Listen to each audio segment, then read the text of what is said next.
नहारा है नहारेंगे अभी बाकी है 5 जुलाई उसे जीतकर ही मानेंगे। तो स्वागत है हमारे यूट्यूब चैनल में। देखिए आज के इस वीडियो में देखेंगे हम लोग क्लास 9 का जो आपका 5 जुलाई को होने वाला साइंस का यानी विज्ञान का एग्जाम के लिए मोस्ट वीवीआई सब्जेक्टिव प्रश्न जो आपका डायरेक्ट एग्जाम में पूछा जाएगा।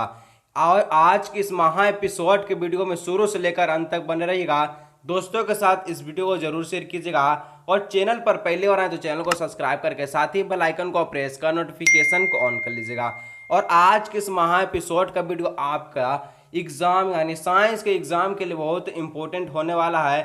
और आपका जो साइंस का जो क्वेश्चन दिया जाएगा उसमें सबसे पहले आपको ऐसा ही दिया जाएगा जो कि अभी तक आप 4 एग्जाम देकर आ चुके हैं, जिसमें आपको पता होगा कि कैसे कैसे इसको फिलअप यानी भरा जाता है। ठीक है, और आज के इस महा एपिसोड की वीडियो पर अंत तक बन रहेगा क्योंकि आपका जो है साइंस के एग्जाम के लिए 5 जुलाई 2022 को सेकेंड सिटिंग में जो आपका एग्जाम लिया जाएगा उसके लिए आज के इस वीडियो महा एपिसोड होने वाला है। और हर एक प्रश्न को अच्छी तरह से देखिए क्योंकि आपका जो अधिक से अधिक प्रश्न एग्जाम में पूछा जाएगा।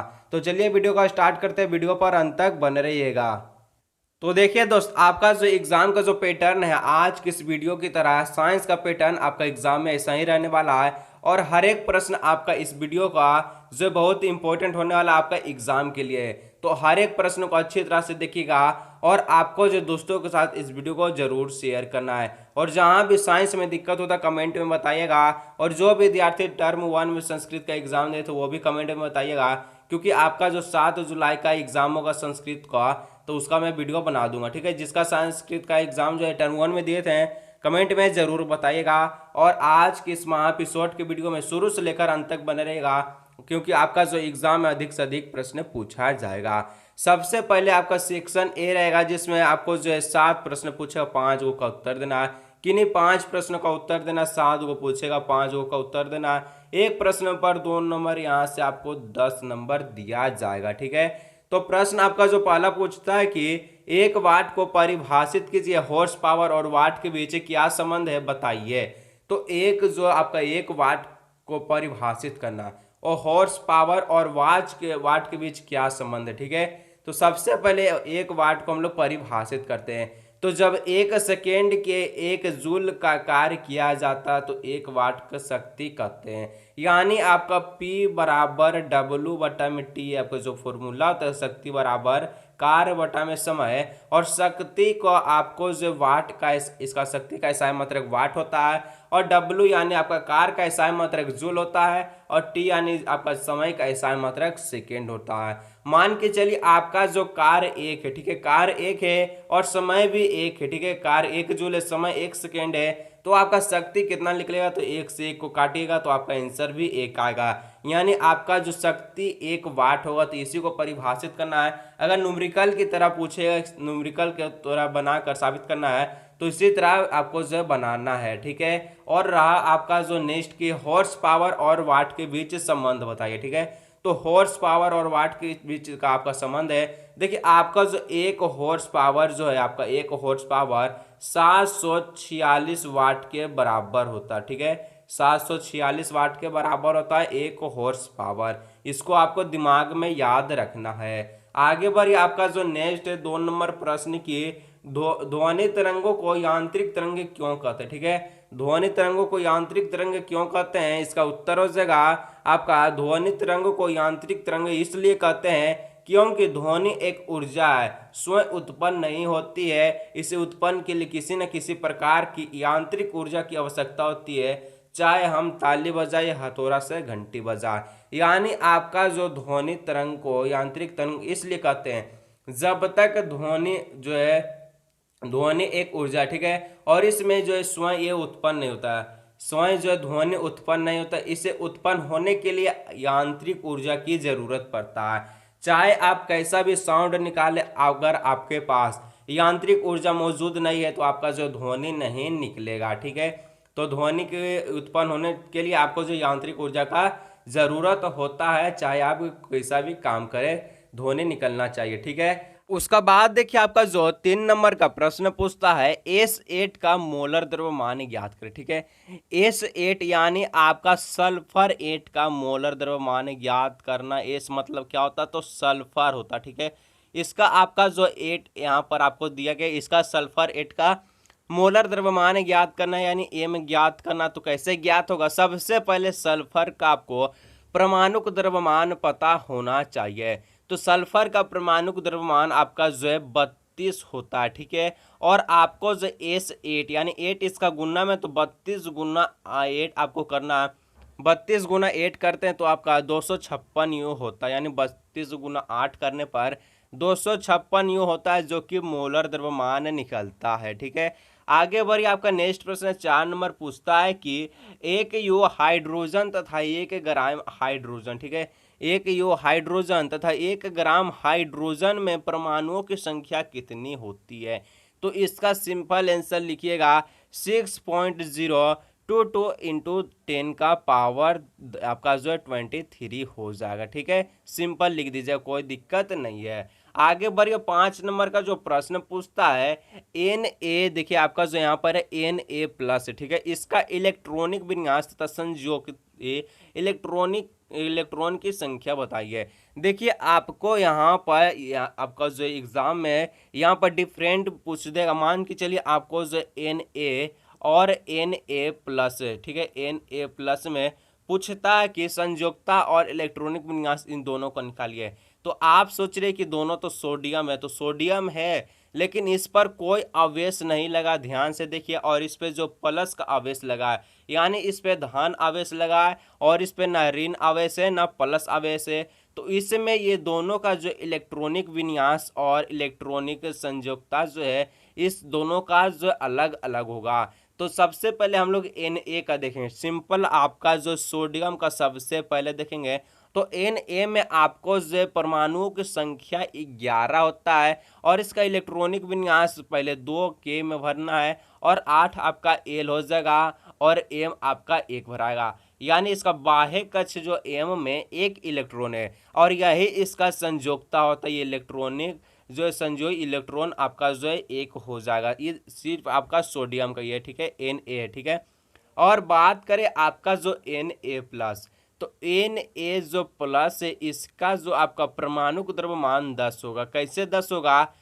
क्योंकि आपका जो सीधा सोडियम का जो Na का जो आपका जो परमाणु संख्या 11 था, इसका इलेक्ट्रॉनिक विन्यास 2, 8 और 1 था, ठीक है। और एक इलेक्ट्रॉन जो यहाँ 4 इलेक्ट्रॉन से कम है, 4 से कम होने पर जो कोई भी तत्व जो है एक इलेक्ट्रॉन को साझा कर देता है, यानी दे देता है किसी इलेक्ट्रॉन को साझा करके। इसीलिए आपका जो सोडियम पर प्लस चार्ज होता है, और यहाँ से इसका जो आपका है सोडियम प्लस का 10 निकल कर आता है, ठीक है, 10 आता है क्या? इसका परमाणुक संख्या। तो इसका इलेक्ट्रॉनिक विन्यास आपको 2, 8 लिखना है, सिंपल, कोई दिक्कत नहीं है। और बाह्य कक्ष में इसका 8 गो इलेक्ट्रॉन है, यही आपका संयोजी जो है इसका इलेक्ट्रॉन हो जाएगा, ठीक है, संयोजकता इसका 8 हो जाएगा, कोई दिक्कत नहीं है।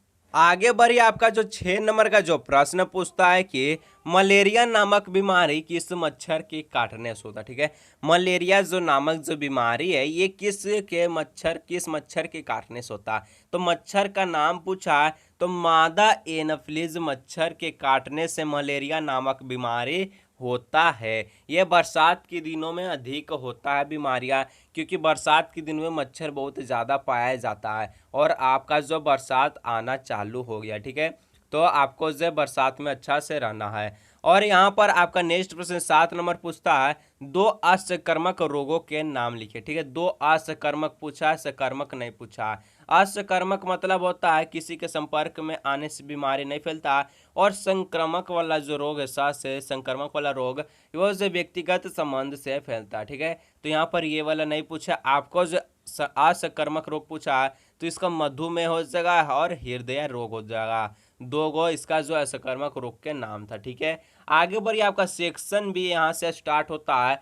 जिसमें आपको इसमें भी टोटल 7 प्रश्न पूछेगा, 5 का उत्तर देना, 1 प्रश्न पर 3 नंबर, टोटल 15 नंबर, ठीक है। और यहाँ पर आपको जो है 8 से लेकर 14 तक का जो प्रश्न रहेगा, वो आपका जो है सेक्शन बी का प्रश्न रहेगा, ठीक है।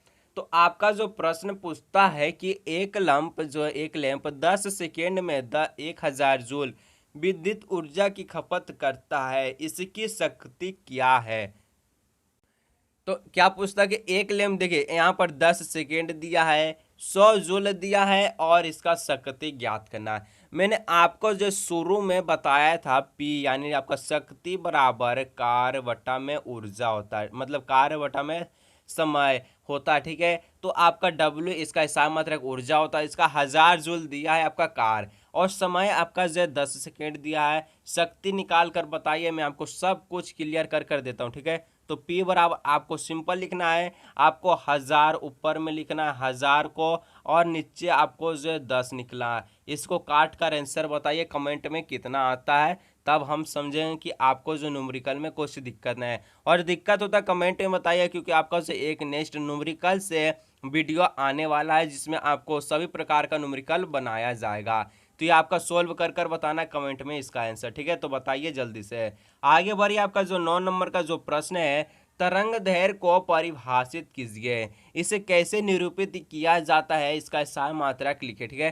तरंग दैर्घ्य को परिभाषित करना है, ध्यान से रखिए, और इसको निरूपित यानी इसको किससे दिखाया जाता है और इसका सही मात्रक लिखना है। तो दो क्रमखंड समपिंडलों या विरनलों के बीच को दूरी को तरंग दैर्घ्य कहते हैं, ठीक है। देखिए आपका जो यहाँ इस प्रकार का तरंग दैर्घ्य रहता है, ठीक है, दो समप्रन और बिरलों के बीच, यहाँ जो आपके यहाँ से इसका दूरी का जो बीच है, इसको जो है क्या कहेंगे कि इसको तरंग दैर्घ्य कहते हैं, और इसे लेमडा द्वारा सूचित किया जाता है। इसका एसआई मात्रक मीटर होता है, ठीक है। इसको लेमडा द्वारा जो सूचित किया जाता है, इसका एसआई मात्रक क्या होता है, मीटर होता है। और लेमडा का साइन कैसा होता है आप कमेंट में जरूर बताइएगा, ठीक है। तो देखिए आपका जो लेमडा का सिंबल हम बता देते, क्योंकि आपको जो कमेंट में इसको आप नहीं कर पाएंगे। तो लेमडा का सिंबल जो आपका कुछ इस तरह का लेमडा का सिंबल होता है, ठीक है, आपको इसको ध्यान में रखना है। और नेक्स्ट प्रश्न आपका पूछता है 10 नंबर की, आपका देखिए 8 ग्राम ऑक्सीजन में अणु की संख्या ज्ञात करना, ठीक है। अणु की संख्या ज्ञात करना है जिसमें आपको 8 ग्राम ऑक्सीजन दिया गया है, दिया गया द्रव्यमान आपका हो जाएगा 8 ग्राम, और इसमें आपको मोलर द्रव्यमान यहाँ से प्राप्त हो जाएगा। देखिए अगर आपको जहाँ भी ऑक्सीजन देता है, ठीक है, जहाँ भी ऑक्सीजन देता है आपको O2 लगा देना है, ठीक है, इसमें O2 लगा दीजिए। और O यानी ऑक्सीजन का परमाणु द्रव्यमान आपका 16 होता है, दो आपका गुना में 16 दूना 32 हो जाएगा, 32 ग्राम क्या आ गया, मोलर द्रव्यमान आ गया, 32 ग्राम O2 आपका आ गया। और इसका फॉर्मूला सबसे पहले आपको याद रखें, क्योंकि आपका जो प्रश्न में पूछा अणुओं की संख्या ज्ञात करना है।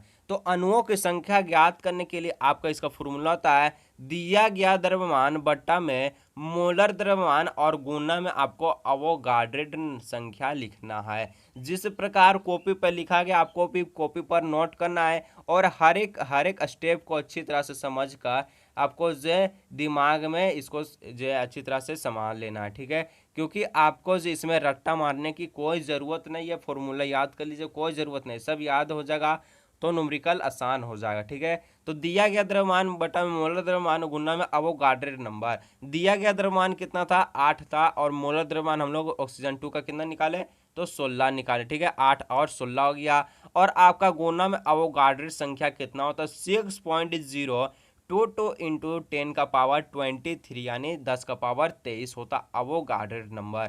और इसको अगर आप काटते तो 8 चौके 32 यानी 1/4 प्राप्त होता है। और गुना में आपको जो अवोगाड्रो नंबर लिख देना है, और इसको सॉल्व करते तो आपका आंसर आएगा 1.505 इंटू 10 का पावर 23।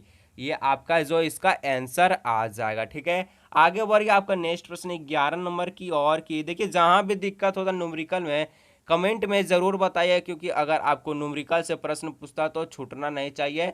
आपको जो एक वीडियो लाऊंगा उसमें हर एक प्रकार का न्यूमेरिकल पूछा जाएगा, और क्योंकि आपके एग्जाम के लिए बहुत ही इंपॉर्टेंट होने वाला है। 11 नंबर का प्रश्न है निम्नलिखित के द्रव्यमान ज्ञात कीजिए, ठीक है। निम्नलिखित के द्रव्यमान ज्ञात करना है जिसमें 5 मोल परमाणु दिया, 5 मोल नाइट्रोजन परमाणु, ठीक है, 5 मोल क्या है तो नाइट्रोजन, एन आपका जो सूचित किया गया एन का जो है मतलब नाइट्रोजन का जो यहाँ पर संकेत एन दिखाता है, ठीक है। तो 5 मोल नाइट्रोजन परमाणु को द्रव्यमान में ज्ञात करना, तो इसको कैसे ज्ञात करेंगे। देखिए आपको जो सबसे पहले मोल की संख्या 5 दिया गया है, और नाइट्रोजन का मोलर द्रव्यमान 16 ग्राम होता है, और मोल संख्या बराबर होता है दिया गया द्रव्यमान बटा में मोलर द्रव्यमान। और मोल की संख्या 5 है, दिया गया द्रव्यमान छोटा m निकालना है, बड़ा m आपका 14 है, ठीक है। तो m बराबर कितना हो जाएगा 5 गुना में 14 और आंसर आपका 70 ग्राम। तो यहाँ से आपको जो 70 ग्राम निकल कर आया, ठीक है। तो 70 ग्राम क्या निकल कर आया, तो दिया गया द्रव्यमान पूछा तो दिया गया द्रव्यमान यानी छोट का m बराबर 70 ग्राम आपका जो निकल कर आ गया, ठीक है। इसको कॉपी पर नोट करिए, जहां दिक्कत होता है कमेंट में बताइएगा। आगे बढ़िए, आपका जो नेक्स्ट आपका जो वही 10 का जो आपका 11 का जो बी नंबर यहाँ पर पूछा, ठीक है। 11 में आपको बी नंबर पूछा तो 11 का बी हो जाएगा, आपका क्वेश्चन पूछता है कि आपका जो 3.011 इंटू यहाँ देखिए 10 का पावर, इसको 23 लिखना है, ठीक है। 10 का पावर यहाँ पर 23 यानी ऐसे लिखना आपको, ठीक है। तो 3.011 इंटू 10 का पावर 23 नाइट्रोजन परमाणुओं में जो इसका जो अभी मैंने क्या बताया, तो इसका जो आपको परमाणु आपका जो द्रव्यमान संख्या ज्ञात करना, ठीक है। तो कणों की संख्या इस बार दिया गया है इतना, और द्रव्यमान बटा में मोलर द्रव्यमान, इसका जो फॉर्मूला हो जाएगा गुना में अवोगाड्रो नंबर लिखेगा, और बराबर में आपका जो कण दिया गया था उसको सिंपल से लिख दीजिए। और द्रव्यमान ज्ञात करना, द्रव्यमान रहने दीजिए। अभी नाइट्रोजन का हम लोग क्या देखे, तो 14 ग्राम देखे थे इसका नाइट्रोजन का मोलर द्रव्यमान। तो सेम वही प्रोसेस यहाँ भी है, और इसका जो आपका जो कणों की संख्या यहाँ सिर्फ दिया, तो इसका थोड़ा सा आंसर चेंज हो है, ठीक है।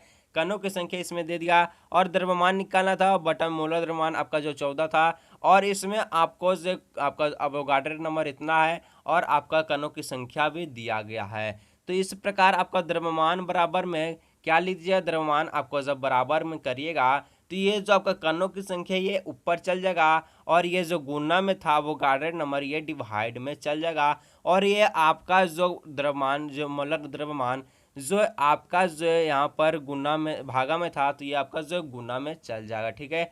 तो द्रव्यमान बराबर आपका जो कणों की संख्या हो जाएगा, कणों की संख्या, और यहाँ पर अवोगाड्रो संख्या, और यहाँ पर आपका 14 ग्राम मोलर द्रव्यमान। तो द्रव्यमान बराबर देखिए आपको यहाँ से सेम प्रोसेस, यहाँ 10 का पावर 23, यहाँ भी 10 का पावर 23, सिंपल थोड़ा सा यहाँ 3.1011 है, और यहाँ 6.022 है, तो इसको 2 बार में काट दीजिए, ठीक है। 2 बार में काटने पर, और यहाँ पर आपको जो 14 ऊपर में दिया है, इसको 2 से 14, तो यहाँ से आपका द्रव्यमान कितना निकल कर आया, 7 ग्राम आपका जो है द्रव्यमान यानी छोट का m निकल कर आया। और देखिए आपका जो नेक्स्ट प्रश्न पूछता है 12 नंबर की, किसी तत्व के परमाणु में जो आपका 11 प्रोटॉन है 12 न्यूट्रॉन है, और उस परमाणु का परमाणु संख्या ज्ञात करना, द्रव्यमान संख्या ज्ञात करना है, और संयोजकता ज्ञात करना, ठीक है। प्रोटॉन 11 है, न्यूट्रॉन 12 है, और इस परमाणु संख्या, परमाणु द्रव्यमान, परमाणु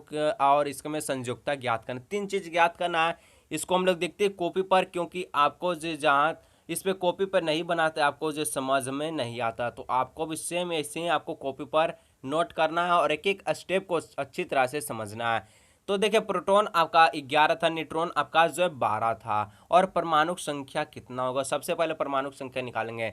तो परमाणु संख्या बराबर होता है प्रोटॉनों की संख्या, प्रोटॉनों की जितना भी संख्या, प्रोटॉनों की कुल संख्या परमाणु संख्या कहलाता है। मैंने आपको बता चुका है कि परमाणु की संख्या को जो है प्रोटॉनों की कुल संख्या परमाणु संख्या कहलाता है। 11 आपका क्या हो जाएगा, तो परमाणु की संख्या हो जाएगा। और उसका बाद देखिए आपको जो द्रव्यमान संख्या ज्ञात करना, ठीक है। द्रव्यमान संख्या कितना होगा, देखिए यहाँ पर आपको जो क्वेश्चन मार्क देना, द्रव्यमान संख्या बराबर क्वेश्चन मार्क। तो द्रव्यमान संख्या जो का प्रोटॉन प्लस न्यूट्रॉनों का कुल जोड़ को द्रव्यमान संख्या कहते हैं। तो द्रव्यमान संख्या में प्रोटॉन कितना था, 11 था, न्यूट्रॉन 12 था, दोनों को जोड़ दीजिए 23 हो जाएगा। 11 12 23 होता, 13 नहीं होता, यहाँ पर गलत हो गया, ठीक है। 11 12 आपका जो 23 हो जाएगा। आगे बढ़िए, आपका जो इसमें संयोजकता पूछा, अब संयोजकता क्या होगा, ठीक है। तो परमाणु की संख्या यहाँ लिख दीजिए, परमाणु संख्या आपका जो 11 दिया, ठीक है। यहाँ पर थोड़ा आपको परमाणु और आपको जो संख्या इसमें जोड़ देना। परमाणु संख्या कितना होता है, 11 दिया गया था, ठीक है, निकला, क्योंकि आपका जो प्रोटॉन 11 था, तो परमाणु संख्या हम लोग अभी 11 निकाले हैं।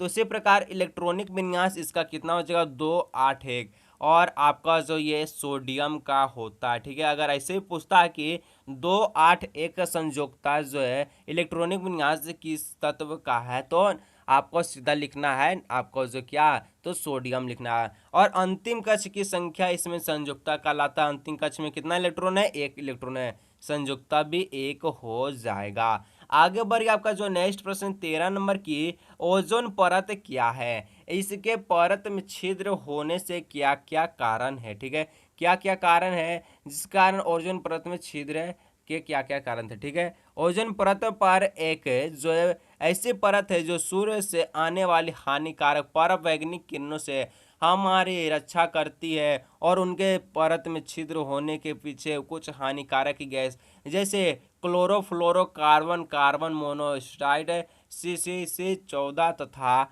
अन्य हानिकारक गैस, जिसके कारण ओजोन परत में जो छिद्र हो जाता है। आगे बढ़िए, आपका नेक्स्ट प्रश्न पूछता है कि अच्छे स्वास्थ्य की आवश्यक स्थितियां बताएं। अच्छे स्वास्थ्य की आवश्यक स्थितियां बताना है तो इसका उत्तर हो जाएगा, देखिए, अच्छे स्वास्थ्य की आवश्यक स्थितियां निम्नलिखित है। पॉइंट देकर लिखिएगा। वह रोग मुक्त हो, यानी रोग उसमें नहीं हो। वह हर प्रकार की चिंता से मुक्त हो, कोई भी टेंशन नहीं लेना है आपको भी। जहाँ भी टेंशन होता है एग्जाम के लिए, साइंस के एग्जाम के लिए, कमेंट में ज़रूर बताइएगा। जिस प्रकार आपका 4 एग्जाम पार हुआ, उसी प्रकार आपका एक और एग्जाम जो है अंतिम बचा है, और जो आपका टर्म 1 में बच्चा एग्जाम दिया था संस्कृत का, वही टर्म 2 में एग्जाम देखा। ठीक है, वह सामाजिक तथा मानसिक परेशानियों से मुक्त हो, सामाजिक हो या दिमागी तौर पे वो परेशानियों से यानी जो मुक्त हो रहना चाहिए। यहाँ से आपका जो टोटल सेक्शन बी का जो यहाँ से समाप्त हुआ, उसका बाद है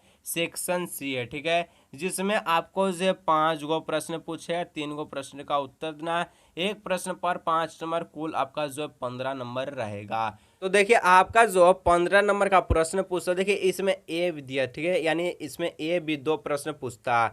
तो जब किसी वस्तु पर लगने वाला बल उसके विस्थापन की दिशा में हो तो कार्य का व्यंजक, यानी आपको कार्य का सूत्र लिखना है। W बराबर क्या होता है, W बराबर एफ एस होता है, यानी W आपका कार्य हो गया और F आपका बल हो गया, S आपका विस्थापन हो गया, W बराबर एफ ऐसे सिंपल, ये सूत्र को आपको याद रखना है। और नेक्स्ट आपका बीम में पूछता है कि 1500 किलोग्राम द्रव्यमान की एक कार जो 30 किलोमीटर प्रति घंटा के वेग से चल रही है और वेग को 60 किलोमीटर प्रति घंटा तक बढ़ाया गया है, इसका कार्य ज्ञात करना है। ठीक है, इसको कार्य ज्ञात करना है। तो देखिए, आपका जो इसका आंसर हो जाएगा 1500 केजी, क्या तो मास था 1500, और यू यानी प्रारंभिक वेग आपका 30 किलोमीटर पर आवर था। इसको मीटर पर सेकेंड में बदलने के लिए 5/18 से आपको गुना करने पड़ेगा। तो प्रारंभिक वेग 30 था, इसको 5/18 से गुना कीजिए, और यहाँ से अभी इसको छोड़ दीजिए, क्योंकि इसको अगर पॉइंट में निकालते तो बहुत दिक्कत होता है। और उसी प्रकार आपका जो यहाँ जो अंतिम वेग यानी भी जो आपका 60 किलोमीटर पर आवर था, इसको मीटर पर सेकेंड में बदलना है। सेम प्रोसेस वैसे ही भी बराबर 60 गुना 15/18 लिख देना। देखिए, आगे जो आपका जो ये कार्य जो है गतिज ऊर्जा में हो रहा था, इसी को गतिज ऊर्जा कहेंगे। ठीक है, तो कार्य बराबर आपका जो इसका फॉर्मूला हो जाएगा हाफ mv² माइनस में हाफ mu²। mv यानी आपका अंतिम वेग, और यहाँ पर आपका प्रारंभिक वेग लास्ट में लिखना है। हाफ mv² माइनस का सिंबल देना है, और हाफ mu का स्क्वायर लिखना है। तो इसको आपको सिंपल यहाँ पर हाफ लिख देना, और m यानी मास आपका जो 1500 था लिख देना, और v² में आपको जो वहाँ पर दिख रहा था अभी जो मैंने निकाला इसका जो मीटर पर सेकेंड में, तो 60 गुना में 5/18 का स्क्वायर कर लीजिए, हाफ कर लीजिए। उसी प्रकार यहाँ मास 1500 था, और आपका जो प्रारंभिक वेग जो है 30 गुना 5/18 आया, इसको स्क्वायर लगा दीजिए। उसी प्रकार आपका हाफ आ जाएगा, 1500 आ जाएगा, और इसको 2 बार लिख दीजिए, क्योंकि स्क्वायर लगा तो 2 बार इसको लिख दीजिए। उसी प्रकार आपका हाफ पे यहाँ 1500 केजी आपका मास हो गया, उसी प्रकार इसको 2 बार लिख दीजिए। टोटल आप कैलकुलेट करेंगे तो आपका जो आंसर जो आ जाएगा जो है कि क्या तो 1,56,250 जूल, ये आपका आंसर आ जाएगा। नेक्स्ट प्रश्न आपका पूछता है 16 नंबर की, अनुप्रस्थ तथा अनुदैर्ध्य तरंग में तीन अंतर लिखिए। देखिए, फिर से बोल रहा, हर एक प्रश्न को अच्छी तरह से देखिएगा। हर एक प्रश्न आपके एग्जाम के लिए बहुत ही इंपॉर्टेंट है। ठीक है, दोस्तों के साथ सिर्फ आपको इस वीडियो को जरूर शेयर करना है। तो देखिए, अनुप्रस्थ तरंग क्या हो जाएगा और अनुदैर्ध्य तरंग में तीन गो अंतर बताना है। तो अनुप्रस्थ तरंग का पहले 3 गो अंतर हम लोग देखेंगे कि अनुप्रस्थ तरंग में माध्यम के कण जो तरंग के संरक्षण की दिशा में लंबवत कंपन करता है सीधा, और अनुप्रस्थ तरंग ठोस तथा द्रव के ऊपरी सतह में उत्पन्न होता है, और अनुप्रस्थ तरंग श्रृंखला और एवं गति के रूप में संचलित होता है। उसी प्रकार अनुदैर्ध्य तरंग में देखेंगे तो अनुदैर्ध्य तरंग के माध्यम के कण जो है संचालन जो है दिशा में कंपन कर लंब, यहाँ जो आपको समांतर लिख दिया, ठीक है, समांतर दिशा में कंपन करता है, यानी इस प्रकार। और अनुदैर्ध्य तरंग ठोस द्रव गैस तीनों माध्यम में संचलित होता है, तीनों आपका जो अवस्था में ये संचलित हो सकता है। और अनुदैर्ध्य तरंग जो संपीड़न एवं विरलनों के रूप में संचलित होता है, इसका हो जाएगा, ठीक है। और देखिए आपका जो 2 नंबर, इसी में आपका जो 2 नंबर का जो प्रश्न पूछता निम्न में संबंधित आवृत्ति का प्रास क्या, ठीक है, आवृत्ति का इसमें प्रास क्या है, इसमें इसी का प्रश्न पूछा, ठीक है। तो इसका देखिए आवृत्त ध्वनि इसका 20 हर्ट्ज से कम हो जाएगा, और बी में पराध्वनि ध्वनि जो आपका 20,000 हर्ट्ज से ज्यादा हो जाएगा। आगे बढ़िए, आपका 17 नंबर का प्रश्न पूछता है रदरफोर्ड का परमाणु का नाभिक मॉडल ज्ञात कीजिए, ठीक है। रदरफोर्ड का परमाणु का नाभिक मॉडल ज्ञात करना है, तो देखिए क्या था, तो परमाणु नाभिक मॉडल क्या था, तो रदरफोर्ड का परमाणु मॉडल निम्नलिखित है।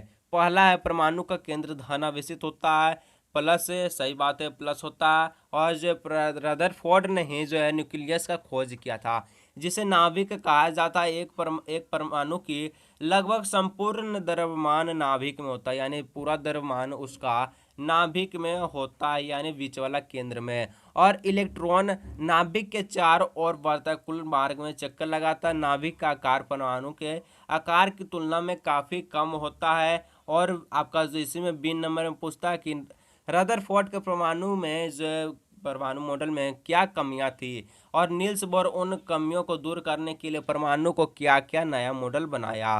तो रदरफोर्ड के परमाणु मॉडल के अनुसार इलेक्ट्रॉन परमाणु के चारों ओर जो चक्कर लगाता है, जैसा सूर्य जो है ग्रह जो सूर्य के चारों ओर चक्कर लगाता है, परंतु इलेक्ट्रॉन जो वृत्तीय कक्ष में घूमते हुए स्थानीय नहीं बनने रहेंगे, क्योंकि परिक्रमा के दौरान विकिरण के रूप में ऊर्जा मुक्त करेंगे, वो नाभिक की ओर खींचे जाएंगे, और नाभिक में टकराकर ऐसी स्थिति में परमाणु अत्यधिक अस्थिर हो जाएगा और नष्ट हो जाएगा, जबकि ऐसा बात नहीं है। मतलब रदरफोर्ड का जो परमाणु मॉडल में यही कमियां थी कि वो जो इलेक्ट्रॉन को जो बोले थे कि नाभिक के चारों ओर घूमता है, और इसका ऊर्जा खत्म होने पर ये नाभिक से टकरा जाता है। तो ऐसा बात नहीं है, कभी नाभिक से टकराएगा नहीं।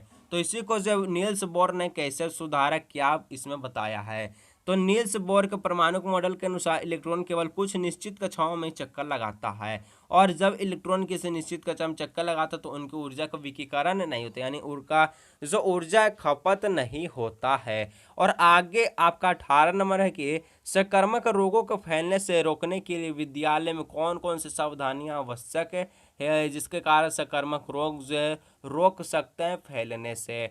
तो सबसे पहले आपको संक्रामक रोग के फैलने से रोकने के लिए विद्यालय में निम्नलिखित आवश्यक सावधानी आवश्यक है। तो देखिए आपका जो पहला हो जाएगा, खांसते व छींकते समय रुमाल का उपयोग करना।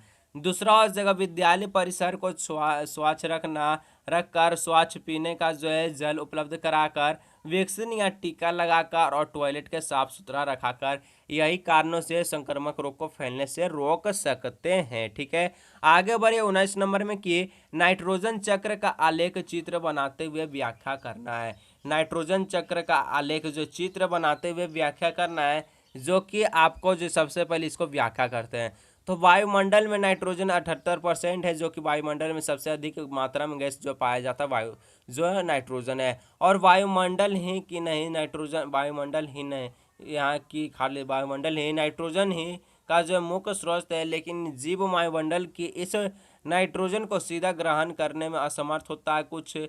केवल कुछ जो जीवाणु जल व भूमि में रहने व नीले हरे शैवाल तथा नाइट्रोजन स्थिरीकरण करने वाले जीव की नाइट्रोजन के सीधा उपयोग कर सकते हैं। पौधे नाइट्रोजन आयन NO3 को अमीनो समूह में बदलकर, जिसे पौधे जमीन से अंतर्ग्रहण पौधे में नाइट्रोजन कार्यकारी प्रणाली और उनके मांसाहारी प्रणाली को शरीर में पहुंचते हैं। जब जल जो है एवं भूमि के अवशिष्ट उपस्थित नाइट्रेट में भी जो है जिसको नाइट्रोजन के मुख्य स्रोत है, और पौधे नाइट्रोजन का अवशोषण करके उनके अमीनो अम्ल तथा प्रोटीन में बदल देते हैं जिन्हें प्राणी ग्रहण कहते हैं। और मृत पेड़ पौधे व जंतुओं के शरीर में स्थित नाइट्रोजन कार्बनिक पदार्थ व तथा उत्सर्जित आपको पादपों का जो पदार्थों का जो जीवाणु क्रिया करके उन्हें जो पुनः जो नाइट्रोड में बदल देते हैं, और जिन्हें पौधे पुनः ग्रहण करते हैं। यह चक्र पुनः चलते रहता है, और आपका जो चक्र कुछ इस प्रकार का है। ठीक है,